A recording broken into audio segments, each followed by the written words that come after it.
Bon, oui, c'est vrai que dimanche dernier, on avait fait la vidéo sur qui pourrait mourir dans Avengers Doomsday et Avengers Secret Wars, c'est vrai. Mais est-ce ma faute si les scoopers parlent d'un destin tragique pour un personnage? Pas vraiment. En tout cas, évidemment, bonjour à toutes et à tous, je suis très content de vous retrouver pour une nouvelle vidéo. Sachez que oui, aujourd'hui on va parler de Thor. Et de manière pas forcément joyeuse, je vais pas vous mentir. Déjà, attention spoiler concernant le personnage de Thor, puisque oui, les scoopers ont parlé. Les scoopers ont parlé concernant le personnage. On a eu, bien évidemment, pour moi, un Thor qui n'était pas forcément le personnage le plus intéressant du MCU, donc dans les deux premières phases, on va dire.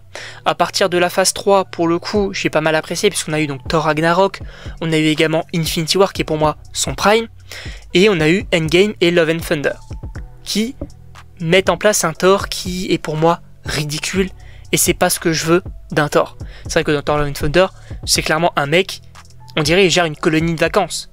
C'est pas ce qu'on veut. C'est pas ce qu'on veut. Et en plus de ça, ils le mettent en tant que bouffon. Et pour moi, c'est un vrai problème. Et sachez que oui, on pouvait s'attendre à, il y avait des rumeurs notamment mais qui en parlaient, un Thor 5, où on pourrait avoir donc le teasing de Hercule, qui puisse affronter Thor, un Thor beaucoup plus sérieux. Il y avait des rumeurs comme quoi Gareth Edwards pourrait s'occuper de Thor 5. C'était hyper intéressant, pour le coup, d'avoir vraiment le retour de Thor bien sérieux. Et j'espère qu'on peut le réavoir, notamment dans Doomsday et dans Secret Wars, puisque oui, il a été donc officialisé dans Doomsday. Les frères Russo, pour le coup, qui sont à l'origine du Prime Thor dans Infinity War, peuvent faire en sorte de retrouver, en tout cas qu'on retrouve ce Thor-là. En vrai, ça serait plutôt cool. Mais, on a eu des scoopers qui ont dit que possiblement, oui, Thor pourrait mourir dans les 2 prochains films Avengers.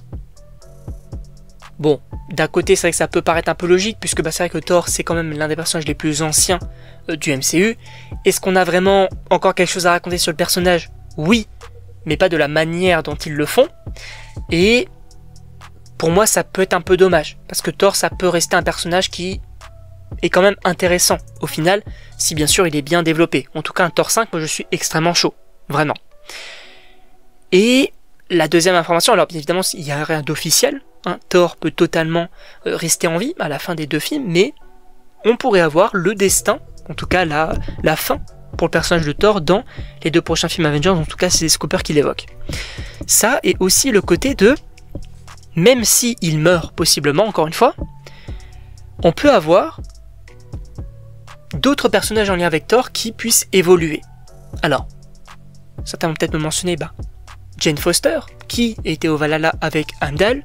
Pourquoi pas? Moi, ce que j'aimerais bien, ce serait clairement, par exemple, du Beta Ray Bill. Alors, je ne connais absolument pas le personnage, mais de ce que j'en sais, ça peut être plutôt intéressant. En tout cas, ça peut être un personnage plutôt cool. Est-ce qu'on peut avoir Hercule ou pas? Je ne sais pas, parce que c'est vrai que qu'est-ce que tu fais du teasing aussi? C'est une vraie question, mais je ne sais pas trop où ça va. Alors, peut-être que c'est juste une idée qui a été envisagée de faire mourir certains personnages, peut-être du coup mentionner Thor, et que du coup les scoopers en ont parlé, pourquoi pas, mais franchement, je me dis que ça peut être totalement possible qu'il puisse mourir, mais aussi ça peut être totalement probable qu'il reste en vie, pour un Thor 5 par exemple, parce que c'est vrai que c'est quand même une licence qui peut quand même continuer à marcher. En tout cas, je ne sais pas ce que vous en pensez, donc n'hésitez pas bien évidemment à me le dire dans les commentaires. Et donc, on se retrouve pour une prochaine vidéo.